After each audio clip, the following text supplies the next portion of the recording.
এই দেখো দেখতে পাচ্ছ দু বাটি। এগুলো কি বলো তো, আমি ফুল ক্রিম দুধের থেকে ক্রিমটা তুলে রেখে দিয়েছি ঘি তৈরি করে বলে। আজকে তোমাদের দেখাবো কি করে ঘি তৈরি করে দিতে হয়। এই দেখো, এই যে এটাকে তুলে এখানে নিয়ে নিলাম, একদম ক্রিম। এই যে নিয়ে নিলাম, এটা বেশ অনেক দিন ধরেই জমিয়েছি একটু একটু করে নিয়ে, কারণ একদিনে তো হবে না, আর আমরা ঘরে এত দুধও খাই না যে একসঙ্গে হবে। এটা বেশ কয়েকদিন ধরে জমিয়ে আমি এটাকে জমিয়েছি। এটাকে ভালো করে আমি চটকে নেব, ভালো করে চটকে নিতে হয়। এইভাবে এমনি করে ভালো করে চটকে নেবে, তারপরে আগুনে বসাতে হবে। দেখো এইভাবে হাতে ভালো করে চটকে নিয়েছি।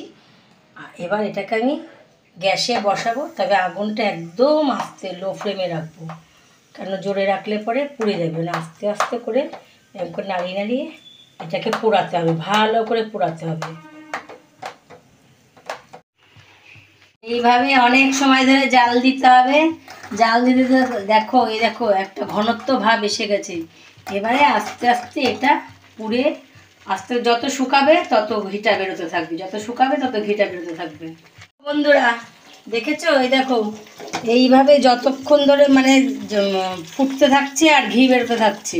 আর নাড়া কিন্তু ছাড়লে চলবে না, নাড়া ছাড়লেই তলায় ধরে যাবে। দেখেছো ঘি অলরেডি বাড়াতে শুরু করে দিয়েছে। এই দেখো, দেখো ঘি অলরেডি একদম খাঁটি ঘি, নিজের হাতের তৈরি খাঁটি ঘি, কোনো ভেজাল নেই এর মধ্যে, কোনো সেন্ট নেই, কোনো ভেজাল নেই। এখনই গন্ধ বেরোতে শুরু করেছে। তোমরা অবশ্য গন্ধটা পাবে না, আমি বলছি, তোমরা দেখতেই পাচ্ছ কীভাবে ঘিটা বেরোচ্ছে। দেখো বন্ধুরা, বাটিতে আমার অসুবিধা হচ্ছিল, বাটিতে লেগে যাচ্ছে, এই জন্য আমি কড়াইতে ঢেলে দিলাম। কড়াইতে ভালো হয় তো ওই জন্য, বাটিতে দেখো লেগেই যাচ্ছে আমার, ওই জন্য। দেখো ঘি বেরিয়ে গেছে আমার, শটটাও পুড়ে গেছে। এই দেখো বেশ কি সুন্দর ভাজা লাল লাল হয়ে গেছে। এবার আমি ঘিটাকে নামিয়ে ছেঁকে নেবো। এটা আমি রেখে দেবো, কারণ এটা দিয়ে অনেক মিষ্টি বানানো যায়। সরভাজা এটা দিয়েই বানায়, আমিও এটা দিয়ে সরভাজা বানাবো। কীভাবে বানাবো সেটাও তোমাদের সাথে শেয়ার করবো।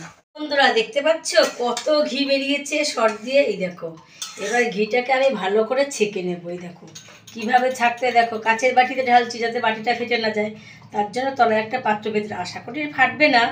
দেখো এইভাবে আমি আস্তে আস্তে ঘিটাকে ছেঁকে নেব, খুব সাবধানে যাতে পড়ে না যায়। এই দেখো,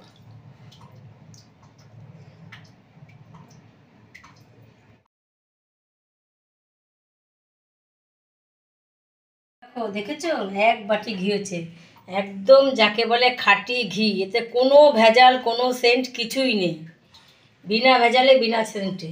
এমনি নিজস্ব দুধের যে গন্ধটা আছে তৈরি করলে যে ঘিয়ের সেন্টটাই, সেই ঘিয়ের সেন্টটাই এর মধ্যে হয়েছে।